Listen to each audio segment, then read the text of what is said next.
میرے بھائیوں، انسان کی جو زندگی ہے، انسان کا جو جیون ہے، یہ جو زندگی ہے یہ سکھ اور دکھ دونوں سے تیار ہوتا ہے۔ دنیا میں کوئی انسان ایسا نہیں ملے گا جو یہ دعویٰ کرے کہ میں نے کبھی کوئی دکھ نہیں دیکھا، کبھی کوئی ٹینشن نہیں آئی، کبھی کوئی پریشانی نہیں آئی، کبھی بیمار نہیں پڑا۔ بھئی زندگی ہے تو پریشانی تو آئے گی، پرابلم آئے گی، سمسیائیں آئیں گی، دقتیں آئیں گی، تکلیفیں آئیں گی۔ میں نے قرآن مجید کی جو آیت آپ کے سامنے پڑھی ہے، قرآن مجید کے دوسرے پارے کی آیت ہے۔ اللہ تعالیٰ نے ان آیتوں کے اندر اس بات کا نقشہ کھینچا ہے کہ انسان کی زندگی میں اللہ تعالیٰ کی طرف سے بہت بڑے بڑے امتحان آتے ہیں۔ وَلَنَبْلُوَنَّكُمْ بِشَيْءٍ مِّنَ الْخَوْفِ وَالْجُوعِ وَنَقْصٍ مِّنَ الْأَمْوَالِ وَالْأَنفُسِ وَالثَّمَرَاتِ۔ میرے بندو، ہم تمہیں آزمائیں گے، کبھی تو تمہیں خوف اور ڈر کے ذریعے آزمائیں گے، تمہیں ڈر ہو جائے گا، تمہیں خوف ہو جائے گا، پتہ نہیں کیا ہونے والا ہے۔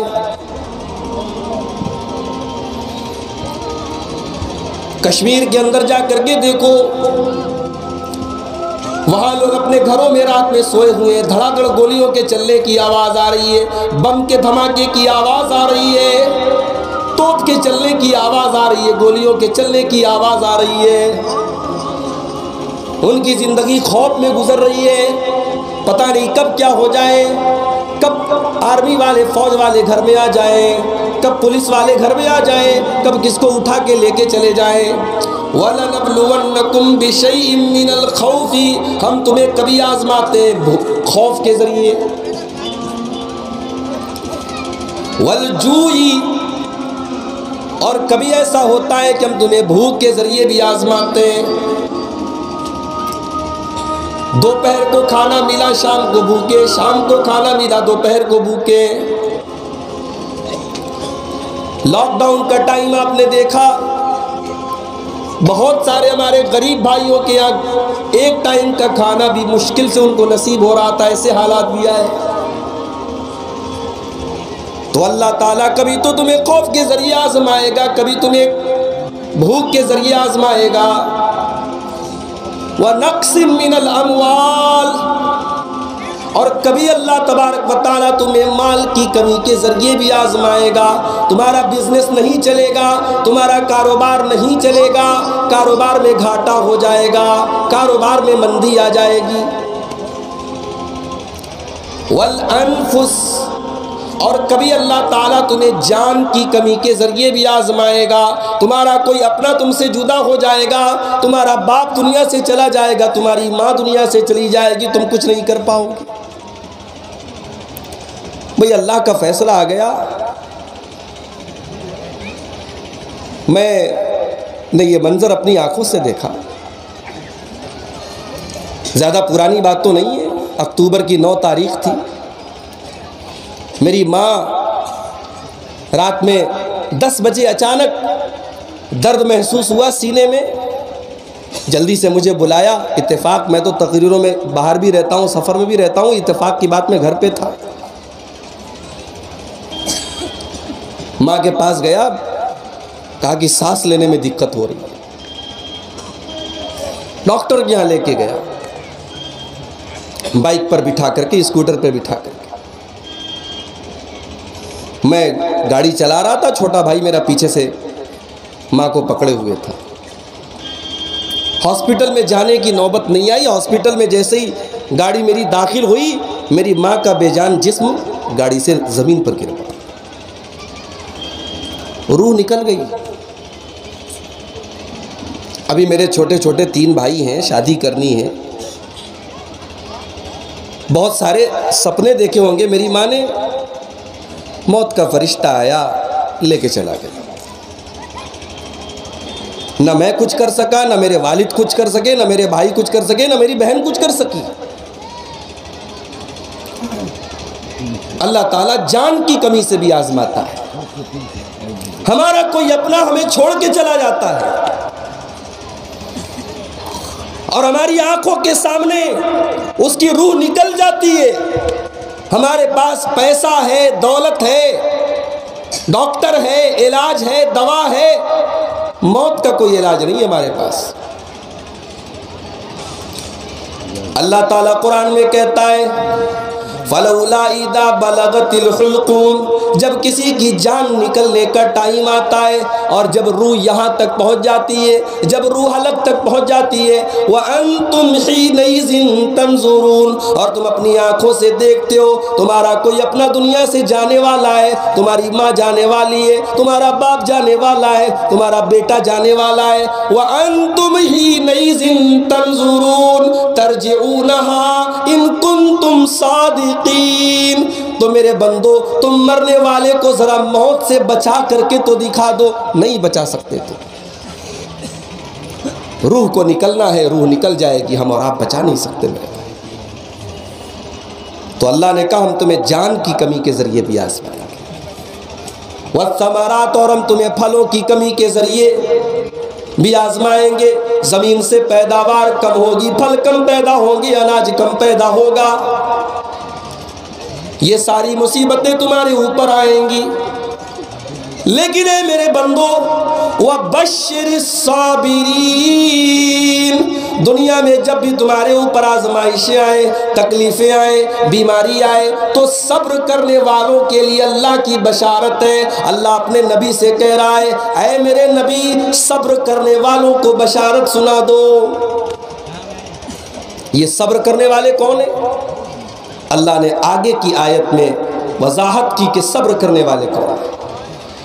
الذین اذا اصابتهم مصیبت قالوا انا للہ وانا الیہ راجعون، صبر کرنے والے وہ لوگ ہیں جب ان کے اوپر کوئی مصیبت آتی ہے، کوئی پریشانی آتی ہے، چاہے ان کا بچہ دنیا سے چلا جائے، ان کی بیٹی دنیا سے چلی جائے، ان کا مال چلا جائے، ان کے ساتھ کوئی ایکسیڈنٹ ہو جائے، کوئی نقصان ہو جائے، کوئی پریشانی آ جائے، جب بھی ان کے اوپر کوئی پریشانی آتی ہے ان کی زبان سے ایک ہی جملہ نکلتا ہے انا للہ و انا الیہ راجعون، ہم تو اللہ ہی کے لیے ہیں اور اللہ ہی کی طرف پلٹ کر کے جانے والے ہیں۔ ہماری اوقات کیا ہے، ہماری طاقت کیا ہے، ہمیں اللہ نے بنایا ہے اور اللہ ہی کی طرف ہم کو جانا ہے۔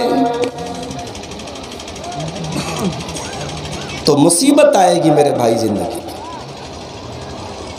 اگر آپ ایسی زندگی چاہتے ہیں جس میں کوئی دکھ نہیں، کوئی پریشانی نہیں، کوئی سمسیا نہیں، ایسی زندگی دنیا میں نہیں ملے گی، جنت میں ملے گی۔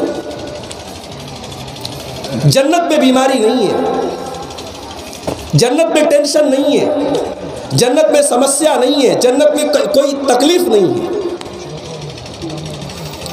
جب جنتی جنت میں جائیں گے، اللہ تعالیٰ نے قرآن میں نقل کیا، جب جنتی جنت میں جائیں گے کہیں گے وَقَالُوا الْحَمْدُ لِلَّهِ الَّذِي أَذْهَبَ عَنَّا الْحَزَنَ إِنَّ رَبَّنَا لَغَفُورٌ شَكُورٌ، اے اللہ تیرا شکر ہے تو نے ہم کو جنت میں ڈالا ہے، اس جنت میں کوئی غم نہیں ہے، کوئی تکلیف نہیں ہے، کوئی سمسیا نہیں ہے، لا يَمَسُّنَا فِيهَا نَصَبٌ وَلَا يَمَسُّنَا فِيهَا لُغُوبٌ، جنت میں کوئی بور نہیں ہوگا، جنت میں کوئی پریشان نہیں ہوگا، جنت میں کوئی بیمار نہیں ہوگا۔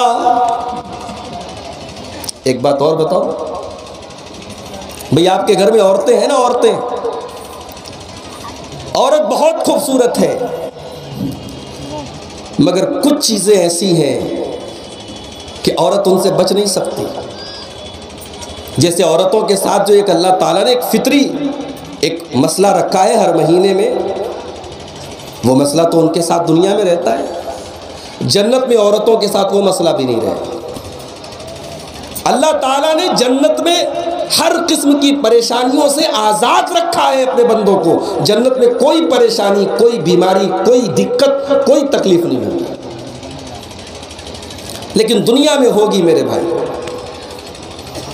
اب دنیا میں جب تکلیف آئے، پریشانی آئے، بیماری آئے تو ہم کیا کریں؟ کیا ہم وہ کام کریں جو ہماری ایک بہن نے احمد آباد کے اندر کیا ہے؟ عائشہ بانو ایک مسلمان لڑکی، بہت کم عمر کی لڑکی، 22-23 سال اس کی عمر تھی، پڑھی لکھی لڑکی تھی. احمد آباد کے اندر اس نے سابرمتی ندی میں کود کر کے جان دی، سوسائڈ کر لیا، آتم ہتیا کر لی. اور آتم ہتیا کرنے کے پہلے اس عائشہ بانو نے ایک ویڈیو بھی بنایا اور اس کا وہ ویڈیو سوشل میڈیا پر عام ہو گیا. اس ویڈیو کے اندر اس نے بتایا کہ وہ اپنی زندگی سے بہت زیادہ پریشان ہو گئی تھی.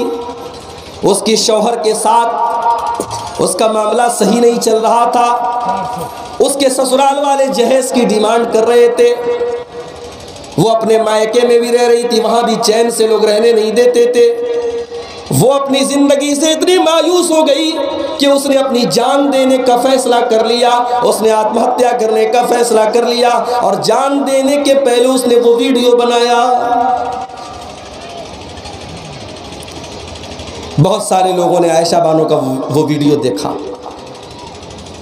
دیکھ کر کے تکلیف ہوئی.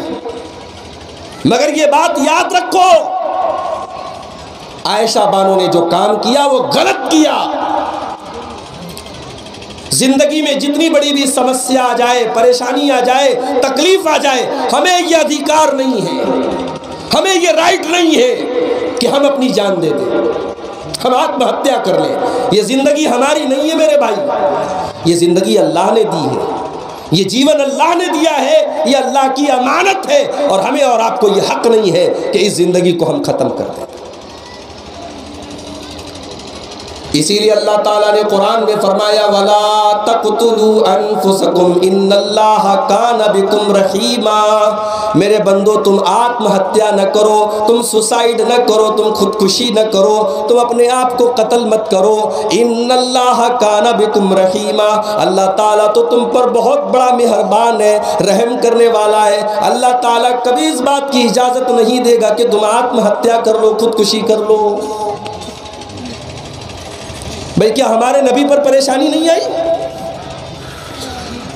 دنیا میں کہتے ہیں کہ سب سے زیادہ بے سہارا جو ہوتا ہے وہ یتیم بچہ ہوتا ہے. جس کے باپ، جس کی ماں نہ ہو، جس کا باپ نہ ہو، وہ بے سہارا ہوتا ہے. اللہ نے اپنے نبی کو یتیم بھی بنایا. میرے نبی جب پیدا ہوئے باپ کا سایہ آپ نے نہیں پایا، باپ آپ کو نہیں ملے، باپ کا پیار آپ کو نہیں ملا. دادا نے انگلی پکڑ کے اپنے پوتے کو پالا.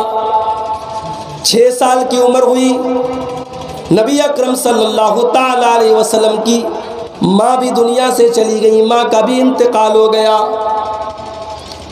اللہ کے نبی اناتھ ہو گئے، یتیم ہو گئے، ماں بھی چلی گئی، باپ بھی دنیا میں نہیں ہے.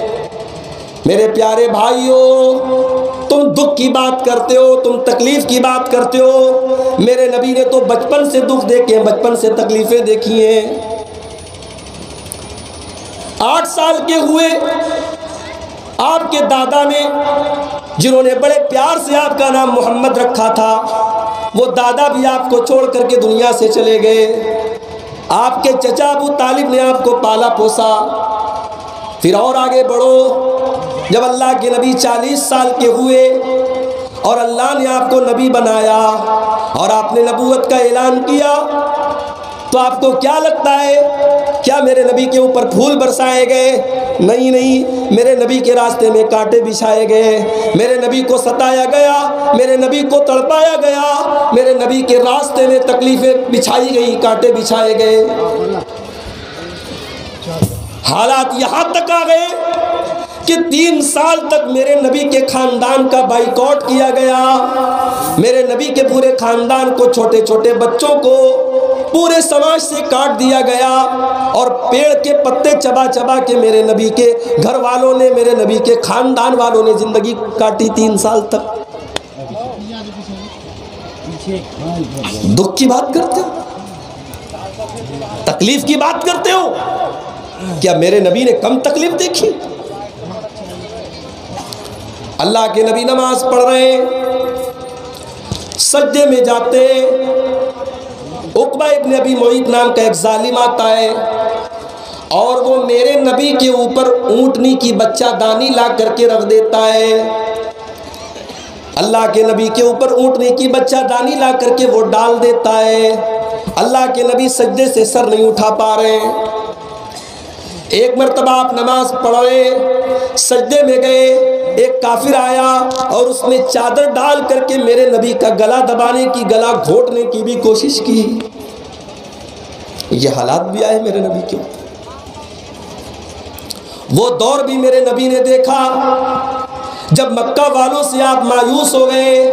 آپ مکہ سے 100 کلومیٹر دور طائف جاتے ہیں، اس امید میں جاتے ہیں، اس آشا میں جاتے ہیں مکہ والے میری بات نہیں مانتے، چلو یہ دوسرا علاقہ ہے، یہ دوسرا شہر ہے، یہ طائف کا علاقہ ہے، شاید طائف کے لوگ میری بات مان لیں گے۔ اللہ کے پیارے نبی 100 کلومیٹر کا سفر پیدل طے کر کے طائف جاتے ہیں، 100 کلومیٹر پیدل جاتے ہیں اللہ کے رسول صلی اللہ علیہ وسلم۔ طائف میں پہنچے، طائف کے بڑے بڑے سرداروں کے سامنے نبی اکرم نے اسلام کی تبلیغ کی، کہا کہ اللہ کے سوا کوئی معبود نہیں، میں اللہ کا رسول ہوں۔ لیکن طائف کے ان سرداروں نے بھی میرے نبی کا مذاق اڑایا، انہوں نے میرے نبی کو برا بھلا کہا اے محمد کیا اللہ کو کوئی اور نہیں ملا تھا، اللہ نے تم کو نبی بنا لیا۔ انہوں نے میرے نبی کا کلمہ نہیں پڑھا، الٹے میرے نبی کا مذاق اڑانے لگے، میرے نبی کے دل کو تکلیف پہنچی۔ ایک ہفتے تک اللہ کے رسول طائف میں رہے، ایک ہفتے تک آپ طائف میں رہے، لیکن ایک آدمی میرے نبی کا کلمہ پڑھنے کو تیار نہیں، ایک آدمی میرے نبی کی بات ماننے کو تیار نہیں۔ جب ایک ہفتہ گزر گیا، اللہ کے نبی سمجھ گئے یہ بڑے پتھر دل لوگ ہیں، یہ پہاڑوں کے بیچ میں رہتے ہیں، ان کے دل بھی پہاڑ کی طرح سخت ہو گئے ہیں۔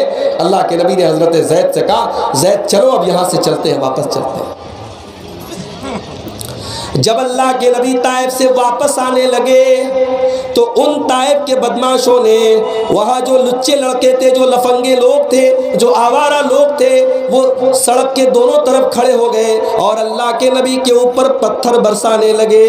او لوگوں، وہ منظر بھی دنیا نے دیکھا، وہ نبی جو رحمت کائنات بن کر کے آئے، وہ نبی جو موصل انسانیت بن کر کے آئے، وہ نبی جو دنیا کو جہنم سے بچانے کے لیے آئے، وہ نبی جو جنت کا راستہ دکھانے کے لیے آئے، آج اس نبی پر دونوں طرف سے پتھر برسائے جا رہے ہیں۔ اتنے پتھر برسائے گئے میرے نبی کے اوپر، میرے نبی کے بدن سے خون رس رس کر کے بہنے لگا، میرے نبی کے جوتے خون سے بھر گئے، میرے نبی کے جوتے خون سے لہو لہان ہو گئے، خون سے سن گئے۔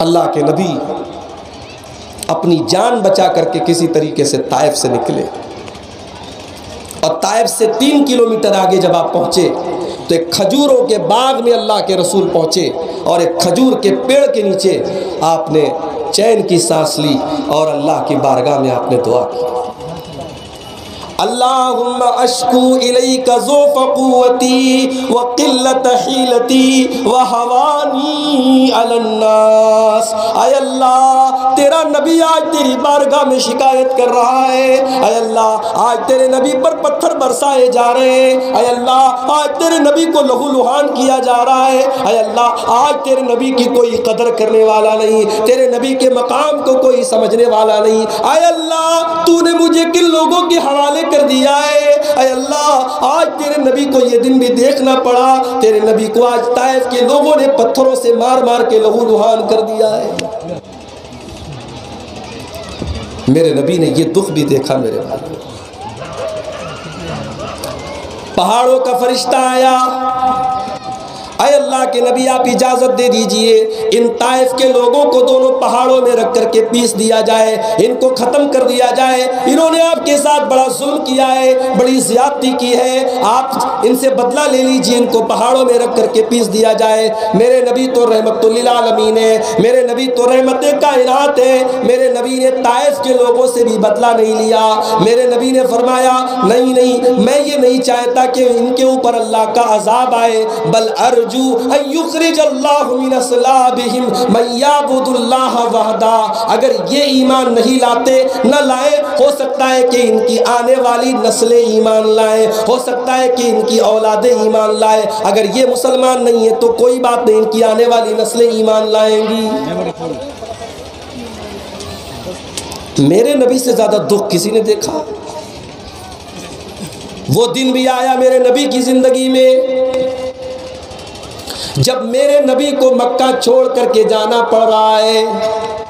یہ وہی مکہ ہے جہاں میرے نبی پیدا ہوئے، جہاں آپ کا بچپن گزرا، آپ کی جوانی گزری، جہاں 50 سال تک آپ رہے، آج اسی مکہ کو چھوڑ کر کے جانا پڑ رہا ہے۔ میرے نبی صلی اللہ تعالی علیہ وسلم جب مکہ چھوڑ کے جا رہے تھے، آپ نے مکہ کی طرف نظر ڈالی اور فرمایا اے مکہ، میں تجھے چھوڑ کے جانا نہیں چاہتا، مگر آج تیرے باشندے مجھے یہاں سے نکلنے پر مجبور کر رہے ہیں، آج مجھے یہاں رہنے نہیں دیا جا رہا ہے، میں مجبوری میں تجھے چھوڑ کے جا رہا ہوں۔ اے مکہ، میں تجھے چھوڑ کے جانا نہیں چاہتا۔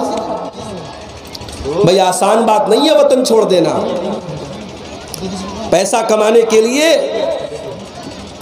بنگال سے لوگ یو پی چلے جاتے ہیں، بمبئی چلے جاتے ہیں، لیکن گھر کی یاد آتی ہے۔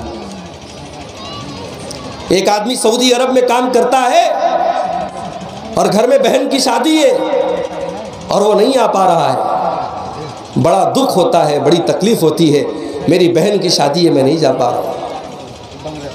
ہمارے ایک دوست ہیں بنارس کے قریب میں ایک جگہ پڑتی ہے الہ آباد کے رہنے والے، سعودی عرب میں رہتے ہیں، چھوٹے چھوٹے 3 بچے ہیں۔ کبھی کبھی فون سے بات ہوتی ہے، رونے لگتے ہیں، کہتے ہیں شیخ بڑی تکلیف کی بات ہے، کہتے بچے اپنے باپ کے لیے ترستے ہیں۔ پیسہ کمانے کے لیے آدمی ملک چھوڑ کے جاتا ہے، وطن چھوڑ کے جاتا ہے۔ میرے نبی مکہ گئے، مکہ سے مدینہ گئے، پیسہ کمانے کے لیے تو نہیں گئے نا میرے بھائی، بزنس کرنے کے لیے تو نہیں گئے، تجارت کرنے کے لیے تو نہیں گئے، میرے نبی اللہ کو راضی کرنے کے لیے گئے، اسلام کے لیے گئے، دین کے لیے گئے۔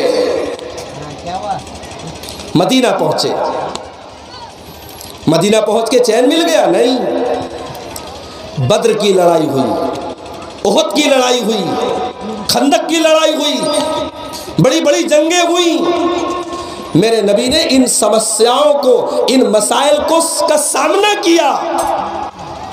تو عائشہ بانو نے جو کام کیا وہ میرے نبی کا طریقہ نہیں ہے۔ میرے نبی کا طریقہ یہ ہے سمسیائیں آئیں تو، پریشانیاں آئیں تو سامنا کرو، مسائل اگر تمہاری زندگی میں ہے تو حل کرو۔ مسائل کا حل یہ نہیں ہے خودکشی کرو۔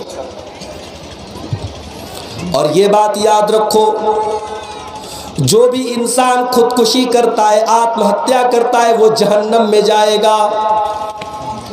اللہ کے نبی فرماتے ہیں، صحیح بخاری کی روایت ہے، صحیح مسلم کی روایت ہے، من قتل نفسہ بحدیدۃ، جس نے اپنے آپ کو کسی دھاردار چیز سے قتل کر دیا، چاقو سے قتل کر دیا، پتھر سے ختم کر دیا، دھاردار چیز سے کسی نے اپنے آپ کو قتل کر دیا، کل جہنم کی آگ میں وہ جائے گا۔ اللہ تبارک و تعالیٰ اس کے ہاتھ میں چاقو دے دے گا، اللہ وہی چھری اس کے ہاتھ میں دے دے گا، وہ بار بار اپنے آپ کو جہنم کی آگ میں مارے گا، بار بار اللہ تعالیٰ وہی عذاب اس کو دے گا۔ جو دنیا میں کسی پہاڑ سے کود کر کے مر جائے، اللہ کے نبی فرماتے ہیں وہ جہنم میں جائے گا، اور جہنم میں بار بار وہ اونچائی سے گرے گا اور بار بار اس کو تکلیف پہنچے گی، اور یہی عذاب بار بار اسے جہنم میں دیا جائے گا۔ جو دنیا میں زہر پی کر کے آتم ہتیا کر لے، زہر پی کر کے خودکشی کر لے، کل جہنم کی آگ میں بھی اللہ تعالیٰ اس کو زہر دے گا، وہ زہر کو پیے گا، اور زہر کی جو تکلیف ہوگی وہ بار بار اس کو جہنم میں بھی دی جائے گی۔ تو خودکشی کر کے انسان دنیا بھی اس کی برباد ہو گئی اور آخرت بھی برباد ہو گئی۔ ہماری شریعت نے ہمیں یہ تعلیم دی کہ مصیبت آئے تو صبر سے کام لو۔ حضرت ام سلیم کو دیکھو، میری پیاری ماں بہنوں، صبر کس کو کہتے ہیں، برداشت کس کو کہتے ہیں، یہ سیکھنا ہے تو ام سلیم رضی اللہ تعالیٰ عنہ سے سیکھو۔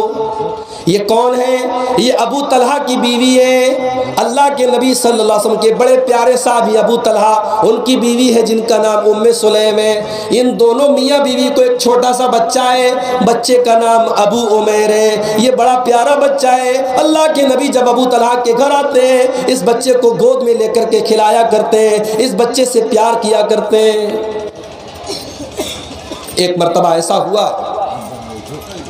اللہ کے نبی صلی اللہ علیہ وسلم کے یہ جو صحابی تھے ابو طلحہ، ان کو کسی بزنس کے لیے، کاروبار کے لیے باہر جانا تھا۔ اب یہ باہر جانے لگے، ان کا بچہ بیمار تھا ابو عمیر۔ بیوی سے بولے، اے میری بیوی، میں سفر میں جا رہا ہوں، میرا بچہ بیمار ہے، اس کا خیال رکھنا، اس کی دوا علاج میں کوئی کمی مت کرنا، کوئی کوتاہی مت کرنا۔ بیوی نے اطمینان دلایا، اے میرے سرتاج آپ چین سے جائیے، میں بچے کا پورا خیال رکھوں گی، میں کوئی کمی نہیں کروں گی۔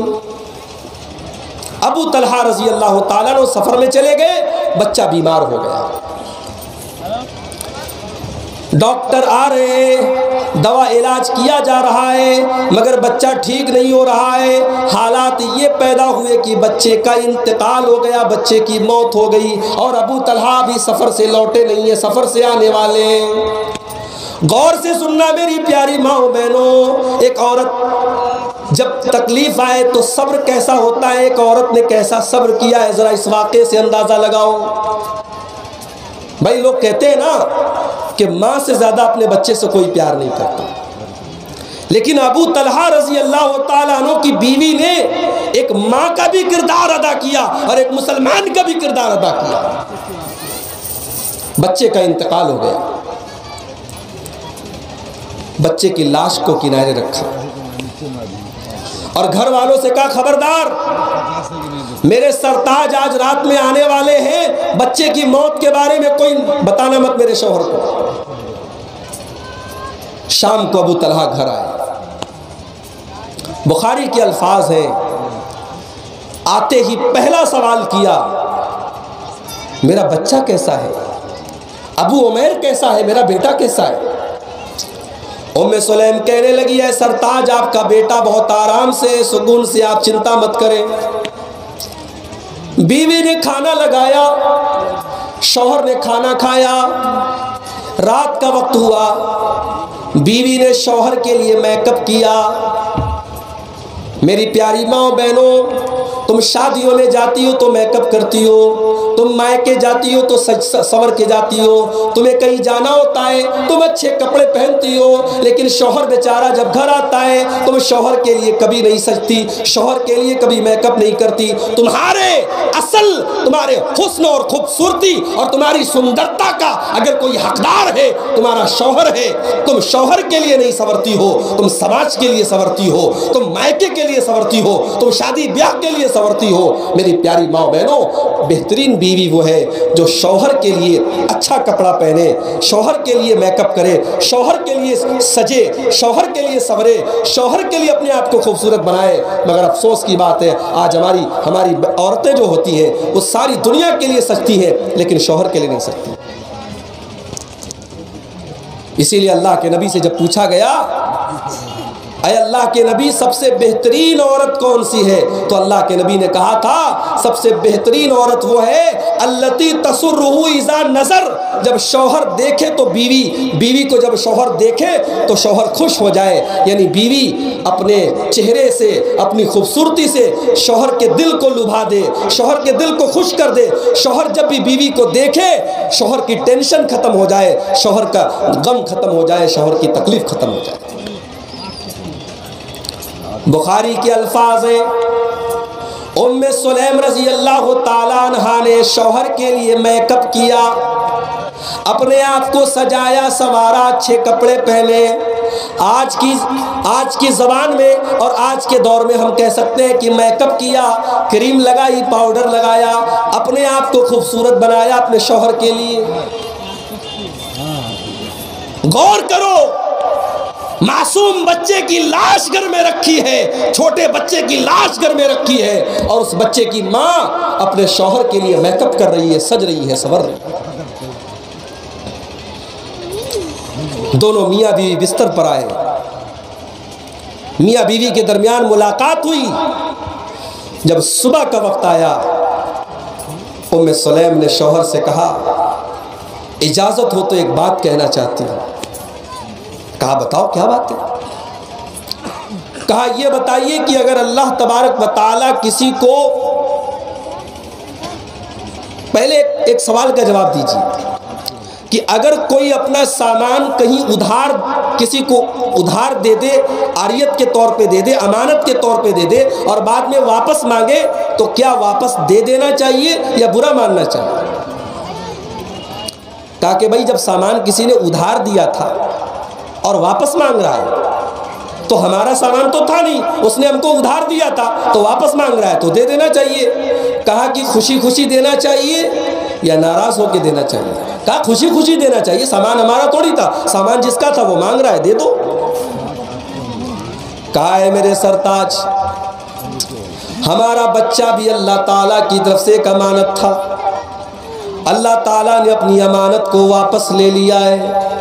ہمارا بچہ اب اس دنیا میں نہیں ہے. کل جب آپ سفر سے آئے تھے، سفر میں آنے کے پہلے بچے کا انتقال ہو چکا تھا، لیکن آپ سفر سے آئے تھے، میں نے آپ کو بتانا مناسب نہیں سمجھا، میں ابھی بتا رہی ہوں. آپ جائیے اور اپنے بچے کے کفن دفن کا انتظام کیجئے، بچے کو دفنانے کا انتظام کیجئے، کفنانے کا انتظام کیجئے. ابو طلحہ رضی اللہ تعالیٰ عنہ کا دماغ خراب ہو گیا. کہا کہ تم یہ بات ابھی بتا رہی ہو مجھے؟ میرے بچے کی لاش گھر میں رکھی رہی اور میں چین سے کھانا کھاتا رہا؟ میرے بچے کی لاش گھر میں پڑی رہی اور تم میک اپ کرتے رہی؟ میرے بچے کی لاش گھر میں پڑی رہی اور ہم میاں بیوی ملاقات کرتے رہے؟ ابو طلحہ انصاری رضی اللہ تعالیٰ عنہ کا دماغ خراب ہوا. وہ اللہ کے نبی کے پاس آئے اور نبی اکرم کو پورا واقعہ سنایا. اللہ کے نبی نے فرمایا اے ابو طلحہ، تمہاری بیوی نے کوئی غلط کام نہیں کیا ہے، تمہاری بیوی نے صبر کیا ہے، تمہاری بیوی نے صبر کیا ہے، اور اللہ تعالیٰ اس صبر کا بدلہ تمہاری بیوی کو دے گا. انشاءاللہ اللہ تعالیٰ تم کو اس بچے کا بہترین بدلہ عطا فرمائے گا، تمہیں اور بھی بچے پیدا ہوں گے. اس کے بعد ام سلیم ایک مرتبہ پھر حاملہ ہوئی، ایک مرتبہ پھر وہ پریگننٹ ہوئی، اور پھر ان کے گھر میں جب بچہ پیدا ہوا اس بچے کا نام عبداللہ رکھا گیا. اور پھر وہ بچہ جب بڑا ہوا اور اس کی شادی ہوئی، اس بچے کے 9 لڑکے ہوئے، اور وہ 9 کے 9 قرآن کے عالم اور حافظ ہوئے. اس طریقے سے اللہ تبارک و تعالیٰ نے ام سلیم کو ان کے صبر کا بدلہ دیا. تو ہماری شریعت ہمیں صبر کی تعلیم دیتی ہے میرے بھائی. اگر نعمت ملے، خوشی ملے تو شکر کرو، اور مصیبت آئے تو صبر کرو. ایک مسلمان کے لیے کامیابی کے یہی 2 راستے ہیں، نعمتوں پر شکر کرو اور مصیبتوں پر صبر کرو. میرے نبی نے صبر سے کام لیا، اور جب میرے نبی نے صبر کیا اللہ نے بہترین بدلہ دیا. اللہ کے نبی جب طائف سے واپس آئے اور جب آپ مکہ پہنچے تو مکہ پہنچنے کے بعد اللہ کے نبی کے اوپر 2 اور بڑے بڑے صدمے آئے. آپ کی بیوی خدیجہ کا بھی انتقال ہو گیا، آپ کے چچا ابو طالب کا بھی انتقال ہو گیا. خدیجہ گھر کے اندر آپ کی مدد کرتی تھی، ابو طالب گھر کے باہر آپ کی مدد کرتے تھے. اللہ کے نبی کے اوپر یہ 3 مصیبتیں آ گئیں. ایک تو طائف سے جب آپ واپس آئے تو طائف والوں نے جو تکلیف آپ کو پہنچائی تھی اس کا احساس اللہ کے نبی کو تھا. پھر جب آپ مکہ پہنچے آپ کی بیوی کا انتقال ہو گیا، اور تھوڑے دنوں کے بعد آپ کے چچا کا انتقال ہو گیا. جب یہ 3 مصیبتیں اللہ کے نبی کے اوپر آئیں، میرے پیارے بھائیوں، میرے نبی کو ایسا محسوس ہوا کہ اب میری دنیا میں کوئی بات میری سننے والا نہیں ہے، اب میرا کوئی ساتھ دینے والا نہیں ہے، اب اب میرا کوئی سپورٹ کرنے والا نہیں ہے۔ اسی موقع پر اللہ تعالیٰ نے اپنے نبی کو معراج پر بلایا، اور معراج میں اللہ تعالیٰ نے 7 آسمانوں کی سیر اپنے نبی کو کرائی۔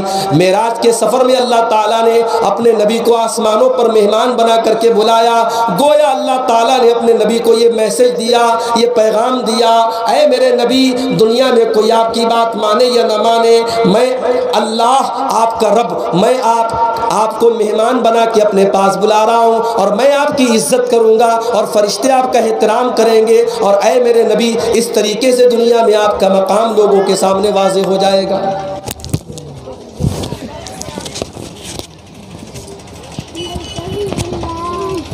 تو میرے نبی نے مصیبتوں پر صبر سے کام لیا۔ میرے بھائی، میرے نبی نے وہ کام نہیں کیا جو عائشہ والوں نے کیا۔ یہ الگ بات ہے کہ آج بھارت کے مسلمان کو بہت کچھ سوچنے کی ضرورت ہے۔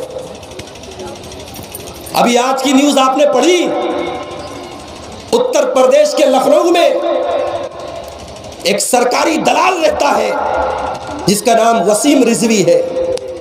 اس نے آج سپریم کورٹ میں ایک کیس دائر کیا ہے، اور اس نے اس کیس میں یہ لکھا ہے کہ قرآن مجید کی 26 آیتیں ایسی ہیں جس کو قرآن سے نکالنے کی ضرورت ہے۔ قرآن مجید کے اندر 26 آیتیں ایسی ہیں جو جہاد کی شکشا دیتی ہے، جو وائلنس کو بڑھاوا دیتی ہے، جو ہنسا اور تشدد کی تعلیم دیتی ہے، جو آتنکواد کی تعلیم دیتی ہے۔ لہٰذا قرآن سے ان 26 آیتوں کو نکال دیا جائے۔ یہ کس نے کیا ہے یہ کام؟ کسی غیر مسلم نے نہیں کیا ہے، یہ اپنے آپ کو مسلمان کہنے والے وسیم رضوی نے کیا ہے۔ اور اس نے اپنے بیان میں یہ بھی کہا کہ قرآن کے اندر یہ 26 آیتیں پہلے کے 3 خلیفہ حضرت ابو بکر، حضرت عمر اور حضرت عثمان، ان لوگوں نے اپنی طرف سے ڈال دی تھی۔ قرآن کے اندر یہ 26 آیتیں اللہ تعالیٰ نے نہیں ڈالی تھی، ان تینوں نے اپنی طرف سے ڈالی تھی۔ لہٰذا میں سپریم کورٹ سے گزارش کرتا ہوں کہ قرآن سے ان 26 آیتوں کو نکال دیا جائے، ورنہ بھارت کے اندر سے آتنکواد کو ختم نہیں کیا جا سکتا۔ میرے پیارے بھائیوں، یہ سرکاری کتا ہے، اس طریقے کی حرکتیں کر کے یہ چاہتا ہے کہ سرکار اس کے سامنے کچھ ہڈیاں پھینک دے، اس کو 2-4 ہڈیاں مل جائیں گی، کچھ دنوں تک چپ رہے گا، پھر کوئی نیا شوشہ لے کر کے اٹھے گا۔ مگر ہمیں ایک بات پر یقین رکھنا چاہیے، ہمارا ایمان ہے اس بات پر کہ اللہ کے قرآن کو قیامت تک بدلا نہیں جا سکتا۔ قرآن کے اندر 26 آیتوں کو چھوڑ دو، قرآن کے اندر ایک آیت کو بھی، اور ایک آیت تو بہت بڑی بات ہے، قرآن کے اندر ایک لفظ کو، ایک حرف کو بھی ادھر سے ادھر نہیں کیا جا سکتا۔ یہ کوئی عام کتاب نہیں ہے، یہ اللہ کی کتاب ہے۔ اور اللہ کے نبی کے دور میں بھی مکہ والوں نے یہ پیشکش کی تھی کہ اے نبی، اس قرآن کو بدل دو، یہ قرآن ہمیں سمجھ میں نہیں آتا، اس قرآن کی باتیں ہمیں سمجھ میں نہیں آتی، اے نبی اس قرآن کو بدل دو۔ اللہ نے اپنے نبی سے کہا، قُلْ مَا يَكُونُ لِي ان ابدلہ من تلقاء نفسی، اے نبی آپ اعلان کر دیجئے مجھے اس قرآن کو بدلنے کا حق نہیں ہے، یہ قرآن اللہ کی کتاب ہے، میں اس قرآن کے اندر کوئی پریورتن نہیں کر سکتا، کوئی تبدیلی نہیں کر سکتا، مجھے یہ ادھیکار نہیں ہے، مجھے یہ رائٹ نہیں ہے۔ قرآن میں کوئی تبدیلی نہیں ہو سکتی۔ اگر کسی کو قرآن کی کسی آیت سے یہ لگتا ہے کہ قرآن آتنکواد کی تعلیم دیتا ہے، قرآن جہاد کی تعلیم دیتا ہے، قرآن لڑنے کی تعلیم دیتا ہے، تو پہلے وہ قرآن کو سمجھے، یہ اس کے دماغ کی کمی ہے، یہ قرآن کی کمی نہیں ہے۔ میں دنیا کے ہر دیش میں ایک ڈیفنس لا ہوتا ہے، ایک رکشا قانون ہوتا ہے۔ دنیا کا ہر دیش اپنی رکشا کرنے کے لیے فوج کو طے کرتا ہے، پولیس کا سسٹم بناتا ہے۔ ہم سماج میں پولیس اور فوج کے بغیر نہیں رہتے۔ اسلام بھی ڈیفنس کا ایک قانون بناتا ہے۔ اسلام یہ کہتا ہے جنگ کے میدان میں جنگ کرو، لیکن امن کے حالات میں اسلام جنگ کی تعلیم نہیں دیتا ہے، لیکن جب جنگ ہو جائے، جنگ کے حالات آ جائیں، اسلام جنگ میں یہ تعلیم دیتا ہے کہ ہاں اپنے دشمن کا مقابلہ کرو۔ تو قرآن میں جہاں جہاد کی آیتیں ہیں وہ یہ نہیں کہتی آپ کسی بھی غیر مسلم کو پکڑ کے اس کو قتل کر دو، آپ لوگوں کو مارو کاٹو۔ اسلام مارنے کاٹنے کی اجازت نہیں دیتا ہے میرے بھائی۔ لیکن وسیم رضوی جیسے لوگ ہیڈ لائن میں آنے کے لیے، سرخیوں میں آنے کے لیے، اخباروں میں آنے کے لیے، ٹی وی پر آنے کے لیے وہ اس قسم کے سوچے چھوڑتے ہیں، اور وسیم رضوی نے یہ کام کر دیا ہے۔ اب ہمارے مسلمان بھائی بیچارے پریشان ہیں، سوشل میڈیا اٹھاؤ، فیس بک اٹھاؤ، واٹس ایپ اٹھاؤ۔ اب آج جو ہے یہی خبر سب سے زیادہ آ رہی ہے کہ بھائی مسلمانوں کے قرآن کو سپریم کورٹ میں قرآن کو بدلنے کی بات ہو رہی ہے۔ کبھی اس پر ہم نے غور نہیں کیا۔ دن بھر میں 100 بار ہم موبائل کھولتے ہیں، واٹس ایپ کے اوپر کوئی میسج آ جائے، میسج جیسے ہی آتا ہے فوراً کھول کے دیکھتے ہیں کہ دیکھیں ہمارے دوست نے کیا میسج کیا ہے۔ میرے پیارے بھائیوں، یہ قرآن بھی تو اللہ تعالیٰ کا میسج ہے جو آج سے 1400 سال پہلے رمضان کے مہینے میں اتارا گیا تھا۔ شہر رمضان الذی انزل فیہ القرآن، یہ رمضان کا مہینہ، یہ قرآن رمضان کے مہینے میں اتارا گیا ہے۔ ھدی للناس، یہ لوگوں کو ہدایت دیتا ہے، یہ لوگوں کو مارگدرشن کرتا ہے، یہ لوگوں کو صحیح راستہ دکھاتا ہے۔ یہ اللہ کا میسج ہے، یہ اللہ کا پیغام ہے۔ ہم نے اس قرآن کو کتنی بار کھول کے دیکھا، ہم نے اس قرآن کو کتنی بار پڑھا۔ ہاں مولوی صاحب رمضان کا مہینہ آنے والا ہے، رمضان میں تراویح کی نماز میں ہم پورا قرآن سن لیتے، بس ایک بار ہم تراویح کی نماز، وہ بھی سب نہیں پڑھتے، جس کو اللہ تعالیٰ توفیق دیتا ہے وہ تراویح کی نماز میں بس قرآن، پورا قرآن امام صاحب سے، حافظ صاحب سے سن لیتا ہے، بس اتنا ہم قرآن کے ساتھ سلوک کرتے ہیں۔ باقی سال بھر قرآن کو لپیٹ کر کے الماری میں رکھ دیتے ہیں، قرآن کو پڑھنے کی ہمیں فرصت نہیں ہے میرے بھائی۔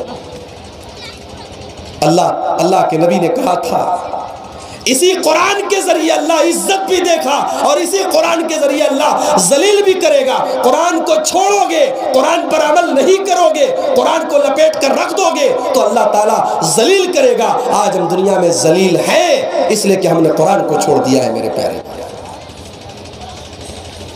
تو قرآن کو پڑھو، اپنے بچوں کو قرآن کا حافظ بناؤ۔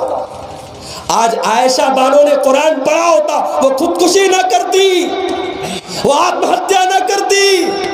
اس نے قرآن پڑھا ہوتا تو قرآن میں میرا رب کہتا ہے وَلَا تُلْقُوا بِأَيْدِيكُمْ إِلَى التَّهْلُكَةِ، اپنے آپ کو ہلاک نہ کرو، آتم ہتیا نہ کرو، اپنے آپ کو قتل نہ کرو۔ اگر عائشہ بانو نے قرآن پڑھا ہوتا تو اس نے خودکشی نہ کی ہوتی، اس نے اپنے آپ کو قتل نہ کیا ہوتا۔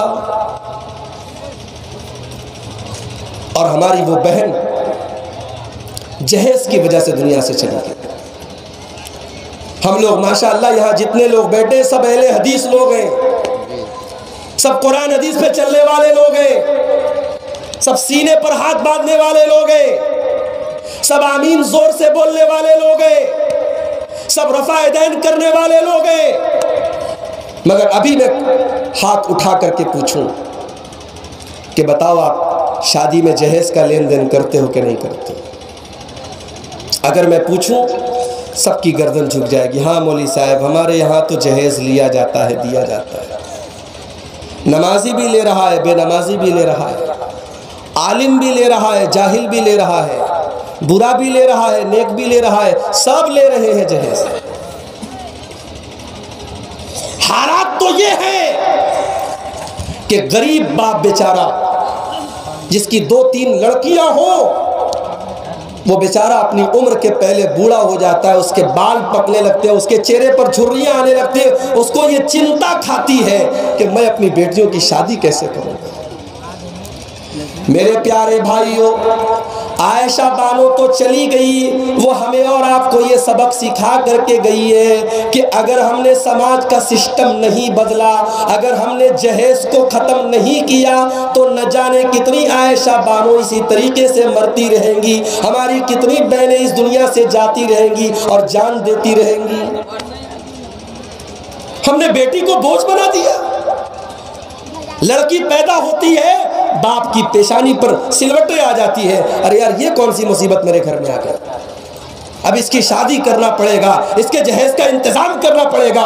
بیٹی گھر میں آئی، باپ ٹینشن میں آ گیا، ماں ٹینشن میں آ گئی۔ بیٹا گھر میں آیا، باپ خوش ہو گیا، بیٹا خوش ہو گیا، یہ بڑا ہو کے کمائے گا، یہ میرا سہارا بنے گا۔ اور بیٹی تو بوجھ بن گئی ہے۔ میرے پیارے بھائیوں، اگر یہ بیٹی بوجھ ہوتی تو اللہ تعالیٰ اپنے نبی کو 4 بیٹیاں نہ دیتا۔ اللہ نے اپنے نبی کو 4 بیٹیاں دی، اور میرے نبی نے اپنی بیٹیوں کو بہت پیار دیا ہے۔ میرے نبی اپنی بیٹیوں سے بہت پیار کرتے تھے۔ آج کتنے لوگ ہیں بیٹوں سے بہت پیار کرتے ہیں لیکن بیٹیوں سے کبھی پیار سے بات نہیں کرتے، کبھی بیٹیوں کو پیار کی نظروں سے نہیں دیکھتے۔ میرے پیارے بھائیوں، میرے نبی اپنی بیٹیوں سے بڑا پیار کیا کرتے تھے۔ میرے نبی نے اپنی بیٹیوں کی آنکھ میں کبھی آنسو نہیں دیکھا۔ غزوہ احد کا موقع ہے، غزوہ بدر کا موقع ہے۔ بدر کی لڑائی میں اللہ کے نبی کی بڑی بیٹی حضرت زینب کے جو شوہر تھے جن کا نام ابو العاص تھا، وہ مسلمانوں کے خلاف لڑائی کے میدان میں آئے تھے۔ حالانکہ وہ اسلام کے دشمن نہیں تھے مگر ابھی مسلمان نہیں ہوئے تھے، اپنے خاندان کی وجہ سے وہ بھی لڑائی کے میدان میں آ گئے تھے۔ جب جنگ ختم ہو گئی تو قیدیوں کے اندر حضرت ابو العاص بھی گرفتار ہو کر کے آئے۔ ابھی یہ حضرت ابو العاص نہیں ہے، ابھی مسلمان نہیں ہوئے تھے، کافر تھے، وہ گرفتار ہو کر کے لائے۔ اب کافروں نے کیا کام کیا؟ اپنے اپنے قیدیوں کو چھڑانے کے لیے وہ مکہ سے مدینہ آئے، کوئی پیسہ لے کر کے آیا، کوئی اناج لے کر کے آیا، کوئی زیور لے کر کے آیا، اپنے اپنے قیدیوں کو چھڑانے کی قیمت لے کر کے آیا۔ اللہ کے نبی کی بڑی بیٹی حضرت زینب رضی اللہ تعالیٰ عنہ وہ بھی مکہ سے مدینہ آئی، اپنے شوہر کو چھوڑانے کے لیے، نبی کے داماد کو چھوڑانے کے لیے وہ بھی آتی ہیں، اور وہ اپنے شوہر کو چھوڑانے کے لیے اپنے گلے کا ہار لے کے آتی ہیں۔ یہ کون سا ہار ہے؟ یہ وہی ہار ہے جو ان کی ماں نے حضرت خدیجہ نے اپنی بیٹی کو شادی کے موقع پر دیا تھا۔ حضرت زینب رضی اللہ تعالیٰ عنہ اپنے گلے کا ہار لے کر کے آتی ہیں اور صحابہ کو وہ ہار دیتی ہیں کہ یہ ہار لے لو اور میرے شوہر کو چھوڑ دو۔ میرے پیارے بھائیوں، اللہ کے نبی کی نظر اس ہار کے اوپر پڑ جاتی ہے۔ اللہ کے نبی دیکھتے کہ یہ وہی ہار ہے جو میری بیوی خدیجہ نے میری بیٹی زینب کو دیا تھا۔ آج میری بیٹی اتنی لاچار اور مجبور ہو گئی ہے کہ اپنے شوہر کو بچانے کے لیے، اپنے شوہر کو چھڑانے کے لیے وہ اپنے گلے کا ہار لے کر کے آئی ہے۔ میرے نبی کی آنکھوں سے آنسو آ گئے۔ آپ نے صحابہ سے کہا، او میرے صحابہ، اگر ہو سکے تو میرے داماد ابو العاص کو تم یہ ہار کے بغیر چھوڑ دو، یہ ہار واپس کر دو۔ یہ ہار میری بیوی خدیجہ کی نشانی ہے، یہ ہار میری بیوی نے اپنی بیٹی کو دیا تھا، یہ ہار میری بیوی کی محبت کی نشانی ہے۔ اور لوگوں، میرے داماد کو تم اسی طریقے سے چھوڑ دو۔ اللہ کے نبی ریکویسٹ کرتے ہیں، گزارش کرتے ہیں، میرے داماد کو چھوڑ دو۔ صحابہ نے اپنے نبی کی آنکھوں میں آنسو دیکھا، کہا یا رسول اللہ کیسی بات کر رہے ہیں؟ صحابہ نے ابو العاص کو چھوڑ دیا۔ تو میرے نبی تو اپنی بیٹیوں سے بہت پیار کرتے تھے میرے بھائی، اپنی بیٹیوں کی آنکھ میں میرے نبی کبھی آنسو نہیں دیکھتے تھے۔ میرے نبی کی سب سے چھوٹی بیٹی تھی حضرت فاطمہ رضی اللہ تعالیٰ عنہ۔ شادی کے بعد بھی جب حضرت فاطمہ اپنے مائکے آتی تھیں، اللہ کے نبی کے گھر میں آتی تھیں، بخاری کے الفاظ ہے اللہ کے نبی کھڑے ہو جاتے تھے۔ آج تو ہم میں سے کتنے بد نصیب ہیں جو بیٹیوں سے پیار سے بات نہیں کرتے۔ بیٹیاں گھر میں آتی ہیں، بیٹیوں سے بولتے تک نہیں ہیں، بیٹیوں کو محبت سے دیکھتے تک نہیں ہیں۔ میرے نبی اپنی بیٹی فاطمہ کے استقبال میں کھڑے ہو جاتے تھے۔ ہائے ہائے میری بیٹی فاطمہ آئی ہے، اللہ کے نبی کھڑے ہو جاتے تھے، اپنی بیٹی کی پیشانی کو چوم لیتے تھے اور اپنی کرسی پر، اپنی سیٹ پر اپنی جگہ اپنی بیٹی کو بٹھاتے تھے۔ میرے نبی نے تو بیٹیوں کو پیار دیا ہے، لیکن میرے پیارے بھائیوں، ہم نے اس جہیز کی رسم کی وجہ سے اپنی بیٹیوں کو بوجھ بنا دیا ہے۔ آج بیٹیاں سماج میں بوجھ بن گئی ہیں، اور جب ہم بیٹیوں کی شادی کرتے ہیں تو یہ احساس ہوتا ہے کہ ہم بہت بڑا بوجھ اتار رہے ہیں، بہت بڑا بوجھ اپنے سینے سے اتار رہے ہیں۔ اس جہیز کی رسم کو ختم کرو میرے بھائی. یہ جہیز بہت ساری جانیں لے چکا ہے. اب جاگ جاؤ, اب اپنے اندر غیرت پیدا کرو اور اس جہیز کو ختم کرو. بہت بڑی لعنت. بہت بڑا اردو کا شاعر تھا میر تقی میر. واقعہ شاید آپ نے سنا بھی ہوگا کسی تقریر میں. اس نے بھی بڑے دھوم دھام سے اپنی بیٹی کی شادی کی تھی. بہت امیر تو تھا نہیں, شاعر تھا, بہت پیسے والا نہیں تھا. اس نے اپنا مکان بیچ دیا اپنی بیٹی کے جہیز کا انتظام کرنے کے. میر تقی میر نے اپنا گھر بیچ کر کے اپنی بیٹی کی شادی کر دی. جہیز کی جو لمبی چوڑی لسٹ ملی تھی ساری لسٹ کو پورا کر دیا اس نے. بیٹی ودا ہو رہی ہے, بیٹی کی آنکھوں سے آنسو بہ رہے ہیں. بیٹی کو احساس ہو رہا ہے کہ میرے باپ نے میرا جہیز جمع کرنے کے لیے, میرا جہیز کا انتظام کرنے کے لیے اپنا گھر بیچ دیا. بیٹی کے دل کو صدمہ لگا, بیٹی کی آنکھوں سے آنسو بہ رہے, بیٹی رو رہی ہے. شادی کی پہلی رات جب وہ بیٹی میر تقی میر کی بیٹی اپنے سسرال پہنچی, آج شادی کی پہلی رات ہے, آج سہاگ رات ہے, آج اس کی زندگی کی حسین رات ہے. جب وہ اپنے شوہر کے گھر پہنچی اور شوہر اس کے پاس ملنے کے لیے آیا, کیا دیکھتا ہے کہ اس کی بیوی مری پڑی ہے. وہ ہارٹ اٹیک سے, دل کی دھڑکن کے رک جانے سے اس کا انتقال ہو چکا ہے. وہ اپنے باپ کی تکلیف نہ دیکھ سکی, وہ اپنے باپ کا صدمہ نہ دیکھ سکی, وہ اپنے باپ کے دل پر یہ بوجھ نہ دیکھ سکی کہ میرے باپ نے میرے جہیز کا انتظام کرنے کے لیے اپنا گھر بیچ دیا, اپنے سر کی چھت بیچ دی. وہ بیٹی ہارٹ اٹیک سے انتقال کر جاتی ہے. صبح ہوتی ہے, میر تقی میر کے گھر کوئی آ کے کہتا ہے, میر صاحب آپ کی بیٹی کا انتقال ہو گیا. میر تقی میر دوڑتا ہوا اپنی بیٹی کی سسرال پہنچا, دیکھا سامنے بیٹی لیٹی ہوئی ہے, بیٹی کی لاش پڑی ہوئی ہے اور بیٹی کے بدن پہ سفید کفن کا کپڑا, کفن میں لپٹی ہوئی اس کی جوان بیٹی لیٹی ہوئی ہے. میر تقی میر بہت بڑا شاعر تھا. اس نے اپنی بیٹی کی لاش کو دیکھا, کہا اب آیا ہے آرام جاں خیال اس نامرادی میں, کفن دینا تجھے بھولے تھے ہم تیری شادی میں. اے میری بیٹی مجھے کیا پتا تھا تو ایک رات بھی اپنے سسرال میں نہیں رہے گی, مجھے کیا پتا تھا آج مجھے تیری لاش دیکھنی پڑے گی. میں نے تیرے شوہر کی اور تیرے سسرال والوں کی جہیز کی ساری ڈیمانڈ کو پورا کیا تھا, لیکن بس ایک چیز میں نے نہیں دیا تھا, میں نے کفن کا کپڑا نہیں دیا تھا. اب آیا ہے آرام جا خیال اس نامرادی میں, کفن دینا تجھے بھولے تھے ہم تیری شادی میں. میری بیٹی کاش میں نے کفن کا کپڑا بھی تجھے دے دیا ہوتا تو آج تیرے بدن پہ یہ کفن کا کپڑا تیرے سسرال کا نہ ہوتا, تیرے باپ کا ہوتا, تیرے باپ کا دیا ہوا کپڑا ہوتا. اس جہیز نے کتنی جانیں لے لی میرے بھائیوں. کتنے غریب ہیں, ان کی بیٹیاں بوڑھی ہو رہی ہے, عمر نکل رہی ہے, جہیز کا انتظام نہیں ہے, مگر ہمیں تو دکھاوے کا کام کرنا ہے. ہمیں اللہ نے دیا ہے, ہم دکھائیں گے, ہم جہیز دیں گے, ہم 1 کروڑ روپیہ دیں گے, ہم 10 لاکھ روپیہ دیں گے. یہ میری بات نوٹ کر لو. جب تک سماج کے بڑے لوگ, سماج کے پیسے والے لوگ, سماج کے امیر لوگ جب تک اپنی بیٹیوں کی شادی بغیر جہیز کے نہیں کریں گے, اور لڑکے والے, بڑے گھروں کے لڑکے والے جب یہ طے نہیں کریں گے کہ ہم 1 روپیہ جہیز نہیں لیں گے, جب یہ سماج میں ماحول نہیں بنے گا تب تک تقریریں کرنے سے اور جلسے کر لینے سے جہیز ختم ہونے والا نہیں ہے. یہ بہت بڑی سماجی برائی بن چکا ہے جو آج ہمارے سماج کو کھوکھلا کر رہا ہے.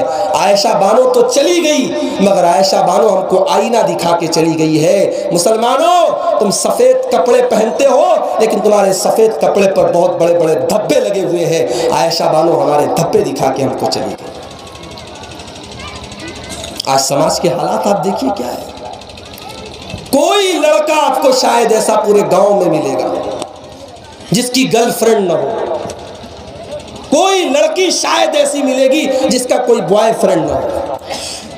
بدکاری عام ہے, زنا عام ہے, اور نکاح مشکل ہے میرے بھائی.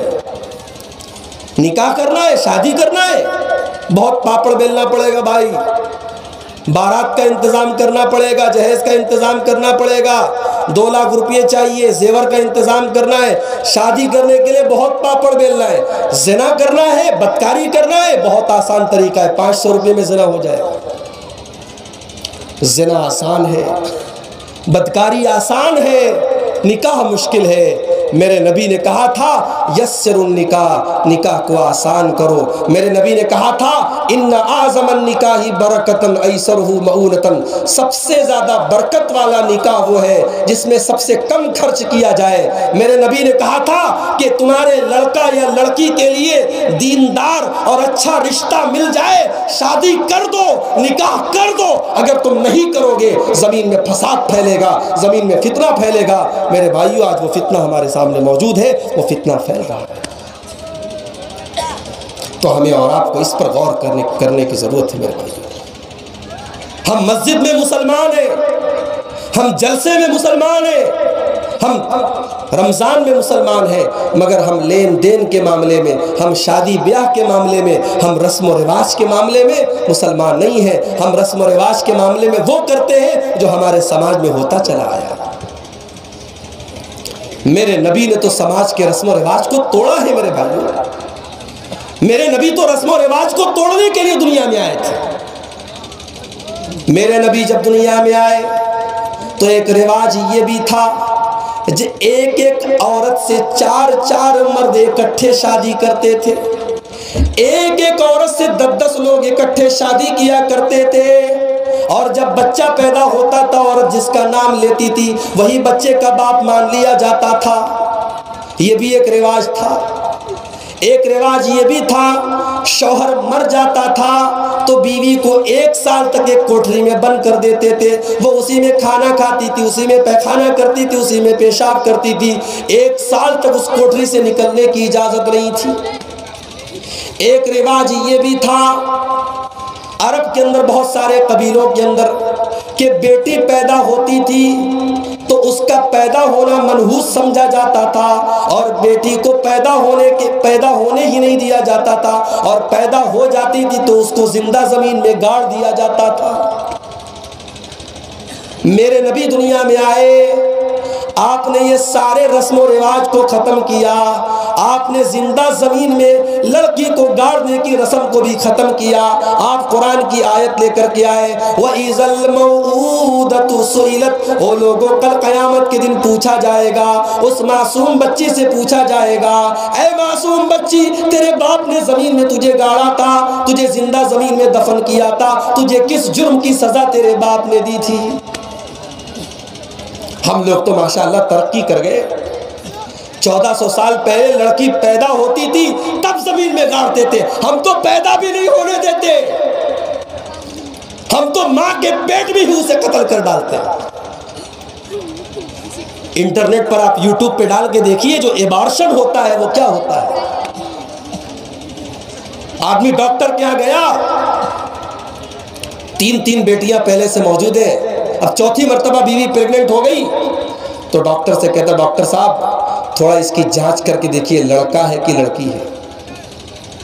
ڈاکٹر کے یہاں بورڈ لگا ہوا ہے ماں کے پیٹ میں گربھ میں کیا ہے اس کی جانچ کرنا قانوناً اپرادھ ہے، مگر پیسہ لینے کے لیے ڈاکٹر سب کرتا ہے۔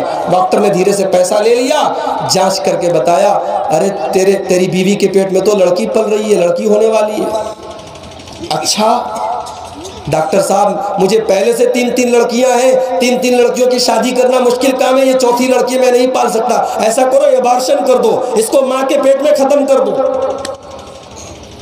اب ڈاکٹر دوا دیتا ہے، انجیکشن دیتا ہے، اور ماں کے پیٹ میں وہ جو لڑکی پل رہی ہے ماں کے پیٹ میں وہ ختم کی جاتی ہے۔ میرے بھائیوں آپ انٹرنیٹ پر وہ یوٹیوب پر ویڈیو موجود ہے، آپ دیکھیں اس معصوم بچی کو ماں کے پیٹ میں اس کو ٹکڑے کر کے اس کی گردن پہلے کاٹی جاتی ہے، اس کے چھوٹے ہاتھ پہلے کاٹے جاتے ہیں، اس کا سر پہلے توڑا جاتا ہے، اس کی پیٹھ کے 2 ٹکڑے کیے جاتے ہیں، اس کے چھوٹے پیر کے ٹکڑے کیے جاتے ہیں، اس معصوم بچی کے ہزاروں ٹکڑے ماں کے پیٹ میں کر کے اس کو مار ڈالا جاتا ہے۔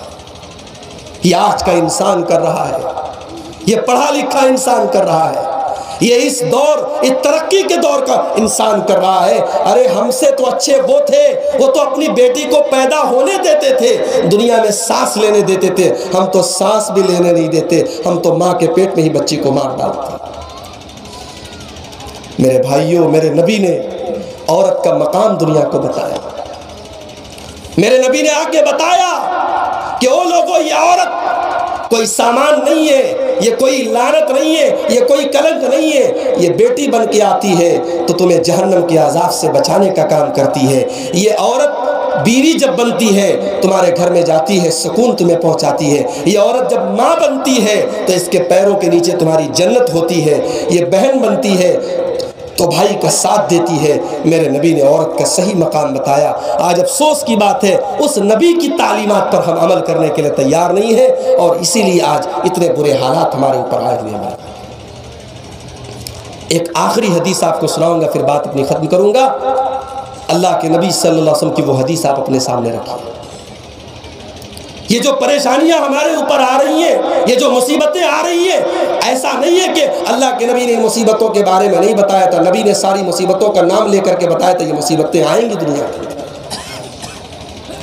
اللہ کے نبی فرماتے ہیں، ابن ماجہ کی صحیح روایت ہے، لم تظہر الفاحشۃ فی قوم قط حتی یعلنوا بها الا فشا فیہم الطاعون والاوجاع التي لم تکن فی اسلافہم۔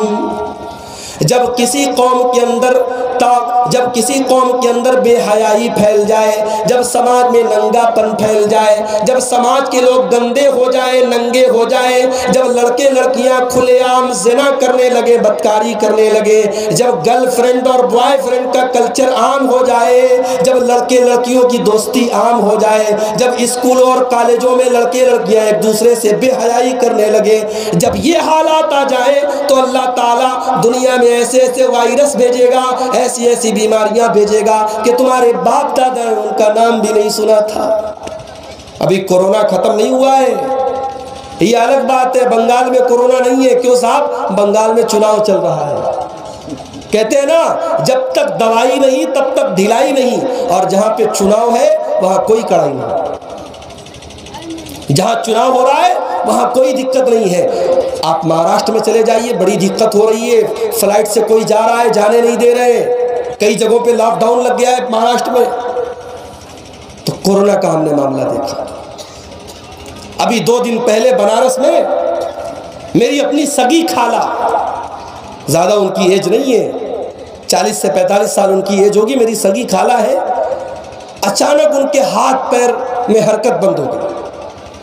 بالکل صحیح سلامت ہے، ہاتھ پیر کام نہیں کر رہا ہے۔ ڈاکٹر کے یہاں لے کے گئے، چیک اپ کیا گیا، کوئی بات نہیں ہے۔ اور بڑے ڈاکٹر کے یہاں گئے، چیک اپ کیا گیا، پتہ لگا کہ ایک وائرس ہے، اور اس وائرس کا یہ اثر ہے کہ ہاتھ پیر ہل نہیں رہا ہے۔ 3 دن ہو گئے ہاسپٹل میں ایڈمٹ ہے، پیشاب پاخانہ سب کچھ بستر پہ ہو رہا ہے، نہ ہاتھ ہل رہا ہے نہ پیر ہل رہا ہے۔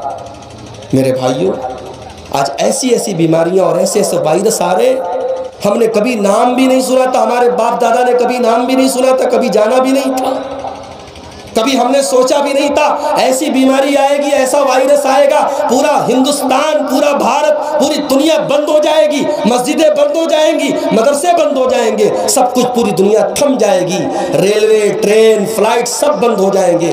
ہم نے وہ وائرس بھی دیکھا ہے۔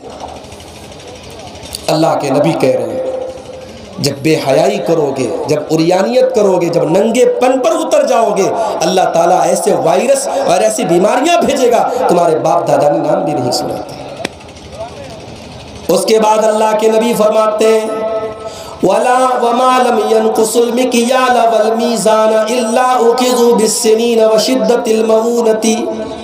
اور جب تمہارے اندر چوری آ جائے گی، بے ایمانی آ جائے گی، بیاج خوری آ جائے گی، سود خوری آ جائے گی، جب تم سود کھانے لگو گے، حرام کھانے لگو گے، تو اللہ تعالیٰ تمہارے کاروبار کو پریشانی میں ڈال دے گا، تم بھوک سے تڑپنے لگو گے۔ معراج کی رات میں اللہ کے نبی صلی اللہ علیہ وسلم نے جو عذاب دیکھا تھا، اس میں ایک عذاب یہ بھی دیکھا تھا آپ نے کہ خون کی ایک نہر ہے، خون کی ایک ندی ہے، اور ایک آدمی خون کی ندی کے اندر تیر رہا ہے اور اس کے منہ میں بڑے بڑے پتھر بھرے جا رہے ہیں۔ اللہ کے نبی نے پوچھا یہ کون ہے؟ بتایا گیا ہے اللہ کے نبی یہ آپ کی امت کا سود خور ہے، یہ بیاج خور ہے، یہ بیاج کھانے والا ہے۔ آج مسلمانوں میں سود کھانے کا رواج بھی بڑھ رہا ہے میرے بھائی۔ پیسے کی لالچ، دولت کی لالچ آج ہمیں حرام کھلا رہی ہے۔ میرے بھائیوں، اپنے بچوں کو حرام کھلا کر کے ان کی زندگی برباد مت کرو۔ اپنے بچوں کی کمائی، اپنے بچوں کی رگوں میں حرام کا خون مت دو۔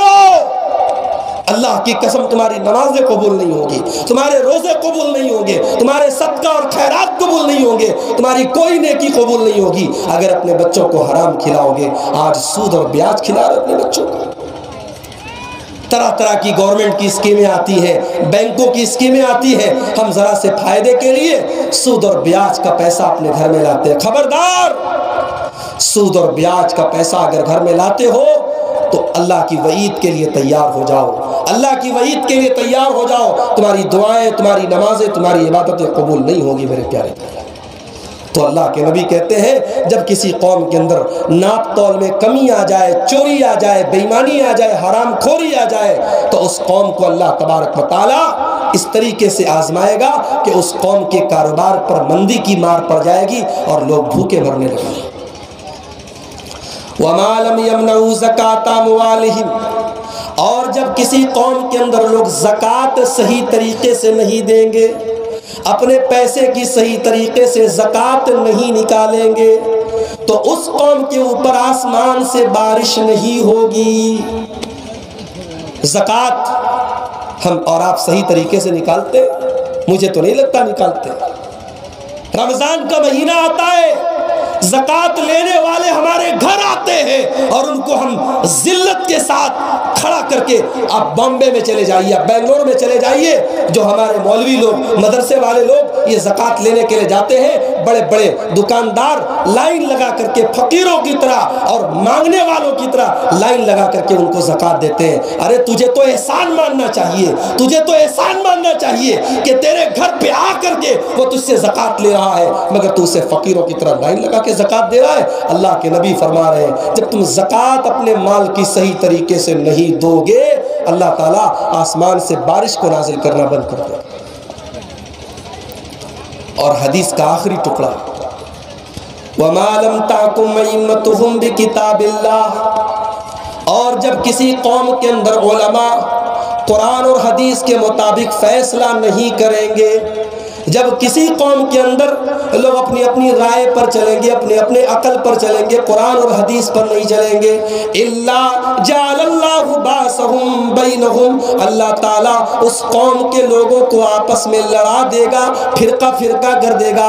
آج بھارت میں مسلمان لڑ رہے ہیں، لیکن میرے پیارے بھائیوں، محبت سے اسلام کی دعوت پیش کرو، لوگ آپ کی بات کو مانیں گے اور سنیں گے۔ ابھی پرسوں 2 دن پہلے بنارس کے قریب میں میرا ایک پروگرام ہوا، اور آپ یقین جانیے پروگرام ان لوگوں نے کرایا جو ہمارے بریلوی بھائی ہیں، جو ہماری شکل دیکھنا نہیں چاہتے، لیکن انہوں نے یوٹیوب سے میری تقریر سنی تھی، انہوں نے مجھے فون کیا، مولانا ہم اپنے جلسے میں آپ کو بلانا چاہتے ہیں۔ میں نے کہا کہاں آپ لوگ کس مسلک کے ہیں؟ بولے ہم بریلوی مسلک کے ہیں، بریلوی مسلک کے لوگ ہیں، لیکن ہم آپ کی تقریر کرانا چاہتے ہیں، آپ آئیے، آپ اچھی تقریر کیجئے، اصلاحی تقریر کیجئے، ہم آپ کو بلائیں گے۔